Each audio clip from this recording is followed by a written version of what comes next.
बिस्मिल्लाहिर्रहमानिर्रहीम। हाय viewers, very warm welcome from Nadia pets cross. आज की वीडियो जो 3 साल बिज़नेस प्लान टर्की फार्मिंग और जिसके ऊपर सबसे कम ख़र्चे की रिक्वायरमेंट यानी कि बेसिक इन्वेस्टमेंट जो 1 लाख रुपया, 1 लाख से 10 जो ट्रायो सेट ख़रीदें और 3 साल के बाद जो 2 करोड़ सालाना से ज़्यादा, मैं दोबारा दोहराता हूँ कि 2,16,75,000 रुपये सालाना मुनाफा की पोटेंशियल है, लेकिन 3 साल के बिज़नेस प्लान के बाद। अभी इससे पहले आपसे गुजारिश कि लोग ये मजाक फिर उड़ाते हैं कि इतना ख्वाब दिखा रहे हैं। ख्वाब नहीं है, आपके सामने सारी कैलकुलेशन के हिसाब से हम आपको बताएंगे। और टर्की फार्मिंग की सबसे बड़ी क्वालिटी, जैसे आप देखते हैं, इसको खुला छोड़ दें, कोई पिंजरों की ज़रूरत भी नहीं है। इससे पहले आपसे इल्तमास कि हमारी चैनल को ज़रूर सब्सक्राइब करें ताकि आपको आइंदा आने वाली वीडियोस मिलें। और इसके साथ जो आज के मौज़ूआत हैं जिसके अंडर हम ये सारी वीडियो आपको दिखाएंगे, उसमें इसका तारफ़ जो इब्तदाई है, इसकी नस्लें और इसकी जो बीमारियां, उनका इलाज और एहतियातें और इनकी जो ब्रीडिंग टिप्स हैं और दीगर अहम मालूमात, केज का साइज़ और जगह की ज़रूरियात, और सबसे आखिर में बिज़नेस फिजिबिलिटी प्लान 3 साल। अभी हम चलते हैं इंट्रोडक्शन, ओरिजिन और हैबिटेट, यानी इब्तदाइया, कुदरती तल्लक और इनका जो कुदरती मस्कन या नेचुरल हैबिटेट कहते हैं, उसके मतलब हम बातचीत करेंगे। सबसे पहले इब्तदाई तल्लक है, ओरिजिन।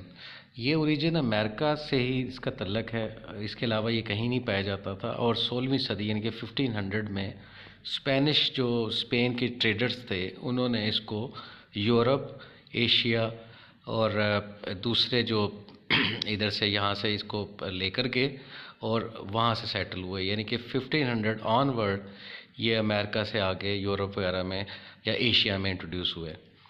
और ये जो टर्की फार्मिंग है, ये इसका ये क्वालिटी है कि इसके लिए आपको पिंजरों की ज़रूरत भी नहीं है, आप इसको खाली सहन में भी रख सकते हैं, इसलिए इसका सबसे कम ख़र्चा हमने बताया है। कुदरती माहौल का जहाँ तक तल्लक है, ये फॉरेस्ट के अलावा जो अर्बन एरियाज़ हैं, शहरी इलाके, उनमें भी ये इनका मस्कन है और ये वहाँ पे आसानी रह सकते हैं। इस हिसाब से कह सकते हैं कि ये टोटली एक डोमेस्टिक परिंदा है। इसको आप घर के सहन में, जैसे आप देखें घर के सहन में हमने रखे हैं, और 5 से लेके 35 डिग्री सेंटीग्रेड तक इनकी जो सस्टेनेबिलिटी है, यानी कि आप सर्दी भी और गर्मी भी दोनों इसमें बर्दाश्त करने की सलाहियत है, और 35 से ऊपर भी सर्वाइव कर देते हैं, लेकिन आइडियल जो है 5 से 35 के दरम्यान। और जहाँ तक पाकिस्तान के मौजू इलाके, सारे पाकिस्तान, पूरे पाकिस्तान के जो इलाके हैं वो इसके लिए मौजू तरीन हैं। आप इसको कहीं भी इसकी फार्मिंग कर सकते हैं, चाहे ठंडे या गर्म इलाके। और कारोबारी हैसियत जो है, बिज़नेस वैल्यू, ये इंतहाई, यानी कि जो बॉयलर मुर्गी है उससे भी प्रॉफिटेबल, उससे भी ज़्यादा इसकी प्रोडक्शन है। और अगर आप टर्की को एग प्रोडक्शन के बजाय सिर्फ मीट के ऊपर रखें तो इसका ज़्यादा फ़ायदा है।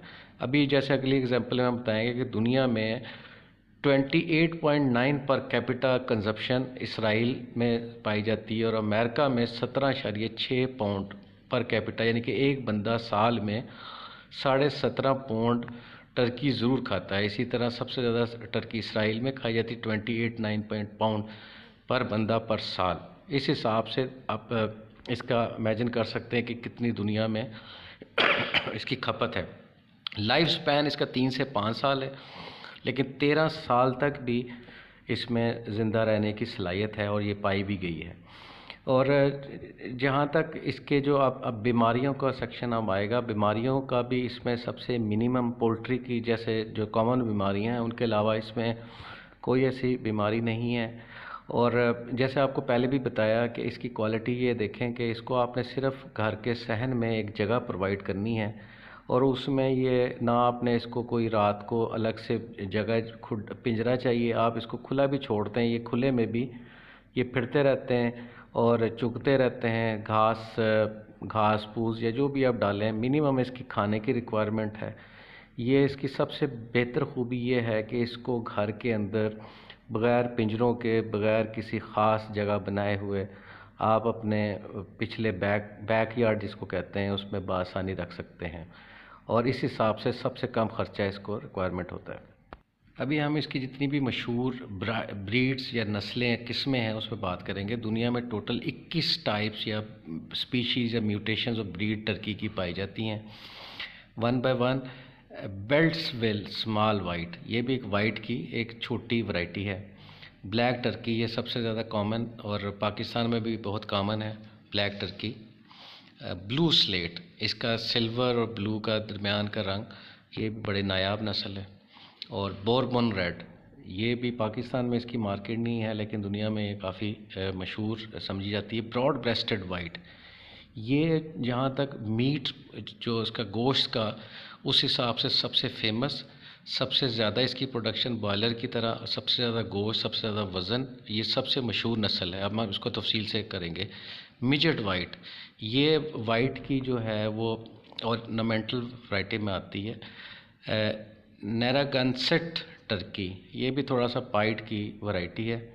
और स्टैंडर्ड ब्रॉन्ज़, ये भी पाइड इसको उर्फ़ आम में कहा जाता है। स्टैंडर्ड ब्रॉन्ज़, इसमें थोड़ा सा ब्रॉन्ज़ कलर का। रॉयल पाम, बहुत प्यारा कलर, ये वाइट इसका बेस पे पाइड में है। वाइट हॉलैंड, वाइट हॉलैंड जो है वाइट ब्रेस्टेड की तरह है लेकिन थोड़ा छोटा साइज़। और वाइल्ड ऑसिलेटेड, ये इंतहाई खूबसूरत और ये जंगली और बहुत नायाब नस्ल है। इसी तरह ब्रश टर्की ऑस्ट्रेलिया की नस्ल है, ये भी बहुत खूबसूरत है। और अभी जो नदरन कैसोवरी, ये आप देखें इंतहाई मोर की तरह बहुत खूबसूरत।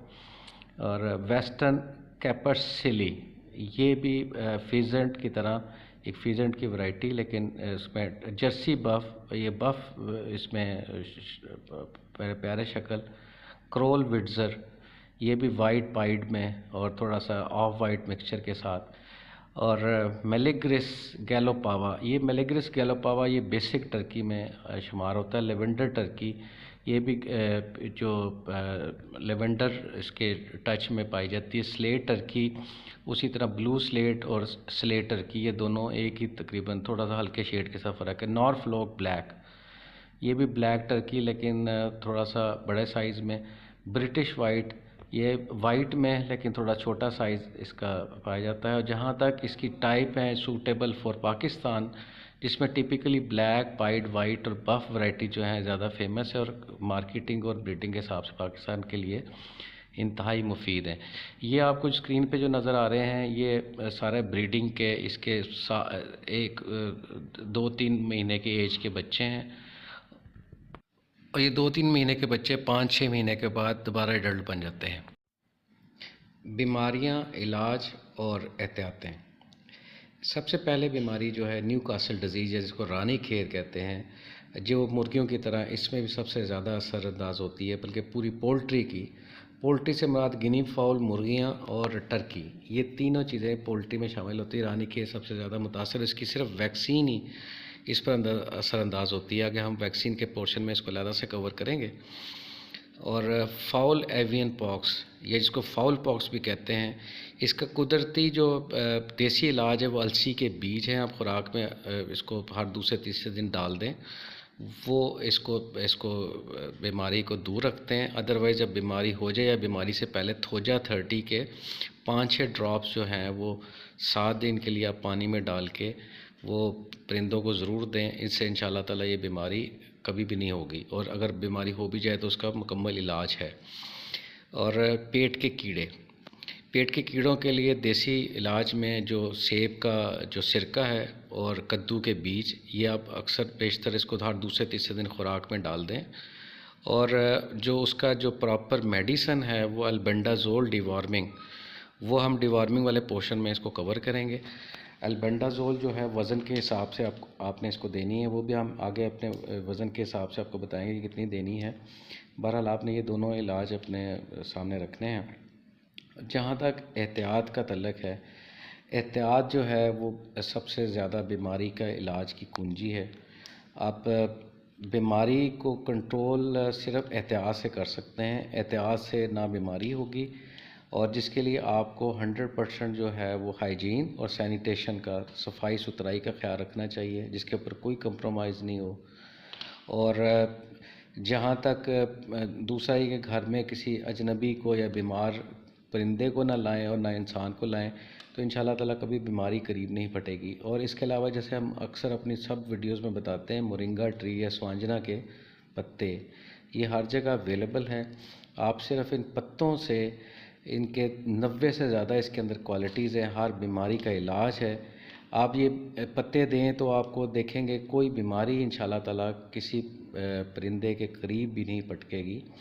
और इसमें जैसे अभी आपको देखें मोरिंगा जो स्वांजना में 46 से ज़्यादा एंटीऑक्सीडेंट, 36 से ज़्यादा एंटी इन्फ्लेमेटरी यानी कि दर्द जितने बीमारी बुखार, ओमेगा 3, 6 और 9 इसकी परवरिश के लिए और इसकी फर्टिलिटी और ब्रीडिंग के लिए 20 अमाइनो एसिड है। और 90 से ज़्यादा, जैसे आपको पहले बताया, इसके अंदर हेल्थ बेनिफिट्स हैं।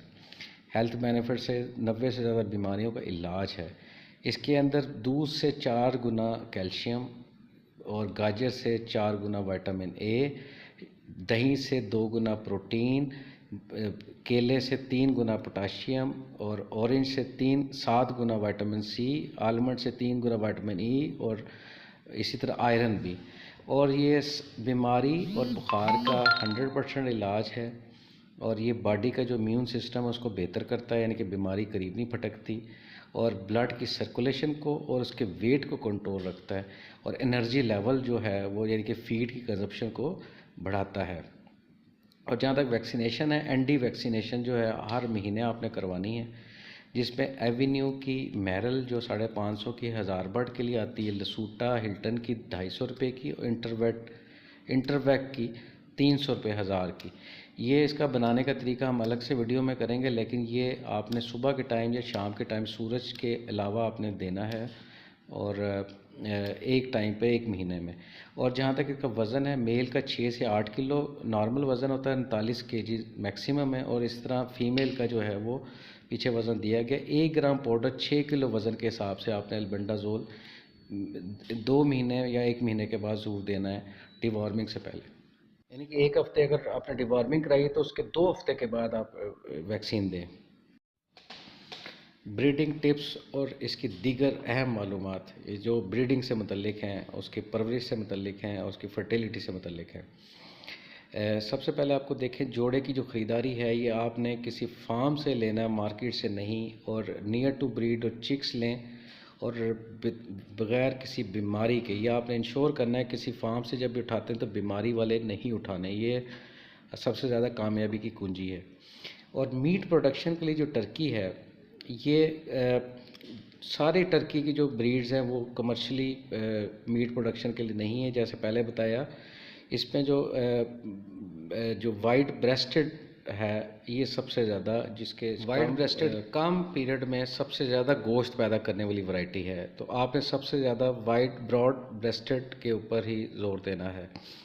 और जो कमर्शियल मीट प्रोडक्शन के लिए नार मादा की पहचान, तस्वीर में जो बड़े वाला है ये नार है और छोटे वाला मादा। बड़े की नार की कलगी होती है। पिंजरे का दर्जा हरारत 15 से 35 के दरमियान में आपने मेंटेन रखना है, जो कि सबसे वाइटल और बेहतरीन टेम्परेचर है। ना 15 से नीचे आने देना, ना 7 महीने में ये एडल्ट बन जाता है। 7 महीने में ब्रीडिंग एज पे आ जाता है फीमेल और अंडे दे के ब्रीडिंग स्टार्ट कर देती है। जो ब्रीडिंग का टेम्परेचर या इनक्यूबेटर का टेम्परेचर 97.5 से लेकर 99 डिग्री सेंटीग्रेड के दरमियान आपने रखना है। और 60% जो है नमी जो है पहले 25 दिन और 70% नमी जो है आखिरी 3 दिन। और अंडों को 3 दफ़ा रोटेट करना है, पहले 25 दिन और आखिरी 3 दिन आपने रोटेट नहीं करना। 28 डेज़ टोटल इसका इंक्यूबेशन टाइम है। 25 दिन आपने रोटेट और 3 दिन रोटेट नहीं करना। और 1 क्लच जो है वो पूरे साल में देता है। और 4 से 17 अंडे पर नेस्ट, या 2 नेस्ट भी 1 क्लच में आ सकती हैं। और 1 दिन में 1 अंडा टोटल आता है। बच्चों की तादाद जो है हमने इस हिसाब से 15 चिक्स एक फ़ीमेल से कैलकुलेट की है, जिसके ऊपर ये फिजिबिलिटी बनी है। और 3 साल बिज़नेस प्लान है। केज साइज़ और जगह की रिक्वायरमेंट, स्पेस रिक्वायरमेंट, पिंजरों का साइज़ और जगह की ज़रूरियात अब इस चैप्टर में डिटेल में डिस्कस करेंगे। पिंजरे का साइज़ 75 बाय 75 फीट का जो है वो 12 बर्ड्स के लिए सबसे सूटेबल साइज़ है। और 3 से 5 स्क्वायर फीट जगह जो है वो पॉलट्स यानी कि इसके बच्चों को 8 जो वीक के बच्चे हैं, जैसे आप तस्वीर में देख रहे हैं, इस टाइप का पिंजरा जो है इस स्पेस का ये आइडियल है, यानी कि ये मिनिमम रिक्वायरमेंट है। अगर आप इसे ऊंचा रखना चाहें, इसको डबल स्टोरी बनाना चाहें, जैसा आपको नज़र आ रहे हैं, ये महीने से 2 महीने 3 महीने के ये बच्चे हैं, ये बासानी इस तरह के पिंजरों में रहते हैं।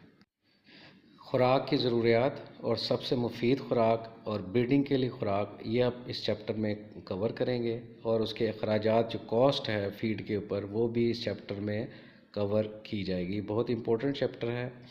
और जहाँ तक एक टर्की की जो बेसिक फूड रिक्वायरमेंट्स है, 6 हफ्ते तक आपने इसको फीड चिक स्टार्टर देनी है जो कि 28% प्रोटीन्स हो, और 6 हफ्ते के बाद इसको ग्रोअर फीड जिसमें 20% प्रोटीन और 2 गैलन पानी की इसको रोज़ की ज़रूरियात होती हैं 1 दर्जन टर्कीज़ के लिए। बेसिक फूड इंग्रेडिएंट्स में जो है वो बैलेंस फीड, जो मिक्स ग्रेन और ऑयल सीड्स, जो कि जिसके अंदर कॉर्न भी हो सकता है, सोया, वीट, गंदम, बार्ले, जौ और कनोला, ये इसके लिए, इसकी ग्रोथ और डेवलपमेंट के लिए बहुत ज़रूरी चीज़ें हैं, ये आप नोट रखें। इसके अलावा जो फूड कंजप्शन है, वो टोटल जो टॉम है जिसको मेल कहते हैं, वो 100 पाउंड है पूरे इसकी, जो जब तक एडल्ट होता है, और हैन की जो है 60 पाउंड है। 100 ग्राम डेली का मेल का और 60 ग्राम फीमेल का। 50% जो इंटेक है ये सिर्फ अपने घास वगैरह इससे पूरी कर लेता है, या जो आपके किचन की लेफ़्ट ओवर्स हो। और आम खुराक में अगर आप देखें तो गंदम, मकई, बाजरा, लेंटल्स यानी कि दालें, सनफ्लावर, मकई, सूरजमुखी, और राइस का वो है, वो उसका वो आप इसको दे सकते हैं। मकई का फ़ायदा ये है कि इसके अंदर फाइबर और प्रोटीन्स कम होती हैं, और 2 अमाइनो एसिड भी हैं, लेकिन इसके अंदर विटामिन ए बहुत ज़्यादा और इजीली डाइजेस्टेबल है। इससे कोई पेट की बीमारियां नहीं होती मकई देने से, और मकई जो है वो इसका मेन खुराक का हिस्सा होना चाहिए। बाजरा, इसके अंदर फ़ैट कम यानी कि चर्बी कम होती है, लेकिन प्रोटीन्स बहुत ज़्यादा होते हैं। इसकी ग्रोथ के लिए, इसकी जो मसल्स, इसकी गोश्त बनाने की सबसे ज़्यादा बाजरा की वजह से इसका बनता है। बाजरा को भी आपने इसका ज़रूर इंग्रेडिएंट बनाना है। इसके साथ साथ जो गंदम है, ये जो है इसके अंदर फ़ैट नहीं, लेकिन वेट को गेन करने में ये इंतहाई इंपॉर्टेंट है कि अगर आप वज़न बढ़ाना चाहते हैं तो गंदम ज़्यादा से ज़्यादा दें, जो कि प्रोटीन्स भी इसमें हैं और सल्फ़र भी हैं, और इसके सल्फ़र जो है इसके परवरिश के लिए इंतहाई ज़रूरी है। जो ब्रीडिंग के लिए खुराक है, वो भांग के बीज और डाइक्लोरिक फॉस्फेट जो है DCP जो है वो ऐड कर दें। और जो खुराक का ख़र्चा है, मिक्स दाने की 50 किलो की बोरी 1400 रुपये, फ़ी किलो 28 रुपये पड़ते हैं। टर्की मेल जो है रोज़ाना 100 ग्राम, उस हिसाब से 2 रुपये 80 पैसे। और जो टर्की मेल है, सालाना खुराक का ख़र्चा उसका 1012 रुपये, और टर्की फ़ीमेल का रोज़ाना खुराक 60 ग्राम 1 रुपया 68 पैसे, और टर्की फ़ीमेल सालाना ख़र्चा 613 रुपये। अभी हम आते हैं मेन बिज़नेस फिजिबिलिटी प्लान, जो कि 3 साल बिज़नेस फिजिबिलिटी है। हम 3 साल पे इसलिए एम्फसाइज़ करते हैं कि आपने जल्दी प्रॉफिट कमाने का नहीं सोचना। जो इसका बेसिक फ्रेमवर्क है, ये कमर्शियल टर्की फार्मिंग पे है, जिसमें 12 से 20 हफ्ते के दौरान इसको तैयार हो जाता है, और जिसको आपने मार्केट में मीट के हिसाब से, गोश्त के हिसाब से, वो पाकिस्तान में चूँकि इसकी डिमांड नहीं है तो ये सारा एक्सपोर्ट होएगा, जो एक्सपोर्ट वाली पार्टी हैं वो लेंगे। और बिज़नेस प्लान में आपका स्टार्ट हमने बताया था आपको 1 लाख रुपए का तकरीबन ख़र्चा है, जिसमें आपने 10 ट्रायो सेट, जिसमें 10 टॉम यानी कि 10 मेल और 20 फीमेल 20 हैन, ये आपने लेना है। एक जो सेट है वो 11,000 रुपये का आता है। तो इस तरह एक ट्रायो सेट 3 का सेट, तो इस हिसाब से 1,10,000 रुपये का ख़र्चा से आप स्टार्ट करेंगे। और कोई पिंजरे की रिक्वायरमेंट नहीं, आप इसको सहन में छोड़ दें। पहले साल जो है वो 20 मुर्गियां से स्टार्ट किया आपने, तो 15 चिक्स हर मुर्गी से आते हैं, तो 300 चिक्स 300 पीस आ गए, या 150 मुर्गियां आ गई अगर आप हाफ अज्यूम करते हैं। और दूसरे साल में 150 ये मुर्गियां और 20 पहले वाली, टोटल 170 जब 15 बच्चा हर कोई पैदा करेगी तो 2550 या 1275 मुर्गियां आ गई आपके पास। अब 1275 ये मुर्गियां और पीछे वाली 170 मुर्गी, ये 1445 मुर्गी बन गई। और वो 15 बच्चों के हिसाब से ये 21,675 आपके चिक्स निकल आएंगे। और हर चिक को अगर आप 2-3 महीने के चिक को अब 1000 रुपये में सेल करें 2,16,75,000 रुपये यानी कि 21.6 मिलियन रुपीस आपको मैसर होंगे। और आपसे गुजारिश ये है कि हमने आपके सामने कैलकुलेशन के हिसाब से आपको बता दिया। अभी आप मजाक उड़ाने से इज्तनाब करें और ये ज़हन में रखें कि 3 साल बिज़नेस प्लान है और 3 साल पर ही इसको 3 साल पर आपने प्लान करें। और पहले साल से अगर आप शुरू करते हैं तो इतना ज़्यादा प्रॉफिट नहीं है। दूसरे साल और तीसरे साल की ब्रीड लेने के बाद आप इसको शुरू रखें तो इंशाल्लाह ताला ये आपको इतना रिटर्न जो है वो पॉसिबल है। और जैसे आप पहले बताया कि सीक्रेट ऑफ सक्सेस, कामयाबी के राज जो हैं वो बड़े नुमायाँ हैं। और ये कामयाबी के राज इसलिए भी हैं कि आप अक्सर सोचते हैं कि इतना मुनाफा और ये कैसा, लेकिन उसको अगर पेड़ की सिलेक्शन ठीक नहीं है, जोड़े आपने नहीं लिए, सस्ते लेने के चक्कर में आप पड़ गए। और 11,000 का अगर हमने आपको ट्राई सेट बताया तो 11,000 के ही लें, लेकिन अच्छे होने चाहिए। उसका माहौल, उसकी डाइट और उसका जो केजेस के साइज़ का इसमें इतना ज़्यादा अमल दखल नहीं है, क्योंकि केज के बगैर भी आप इसकी ब्रीडिंग कर सकते हैं, इसको आप फार्मिंग कर सकते हैं, इसको खुला छोड़ दें, लेकिन सफाई सुथराई का ज़रूर ख्याल रखना चाहिए। और टेम्परेचर, ह्यूमिडिटी जो कि ब्रीडिंग फर्टिलिटी में सबसे नुमायाँ कार फरमा। और जब ये खुले होंगे, खुले फिरते होंगे, और सबसे आखिर में मार्केटिंग जो इसकी जो है वो मार्केटिंग की वैल्यू सबसे ज़्यादा है। और मार्केटिंग का जैसे आपको बताते चलें कि पाकिस्तान में इसकी गोश्त की डिमांड अभी प्रेजेंटली नहीं है, शायद मुस्तकबिल में हो जाए, लेकिन बाहर जो है जैसे आपको पहले बताया दुनिया में इसकी बहुत डिमांड है। हर बंदा जो है वो थैंक्स गिविंग के ऊपर इसको ज़रूर करता है, तो एक्सपोर्ट का पोटेंशियल सबसे ज़्यादा है। तो एक्सपोर्ट के पोटेंशियल के हिसाब से आपने इसकी फार्मिंग या मार्केटिंग को टच करना है, जो कि आपको किसी एक्सपोर्टर से रब्ता करके आप अपनी डील फाइल करने के बाद, और ये बासानी एक्सपोर्ट इसका गोश्त हो जाता है। या अगर आप इसको एक चिक के हिसाब से 1000 रुपीज़ का सेल करना चाहें तो वो भी एक अच्छी फिजिबिलिटी है, उसको भी आप गौर कर सकते हैं। इसके साथ ही हम आज की वीडियो का इख्तिताम करते हैं और आपसे इल्तमास करते हैं कि इसको पॉजिटिव लें और ये ख्याल रखें कि अल्लाह ताला ने कारोबार में बहुत बरकत रखी है। और आप हमारे जो जितनी भी एहतियात या वो बताएं इनको नोट रखें और फ़ीड, इसकी जो खुराक और इसका जो माहौल है उस पर तवज्जो दें। और अगर इसके साथ वीडियो हम इख्तिताम करते हैं, आपको वीडियो पसंद आई हो तो हमारे चैनल को ज़रूर सब्सक्राइब करें ताकि आइंदा आने वाली वीडियो आपको मैसर हो। और इसके साथ ही शुक्रिया वीडियो देखने का। Thank you.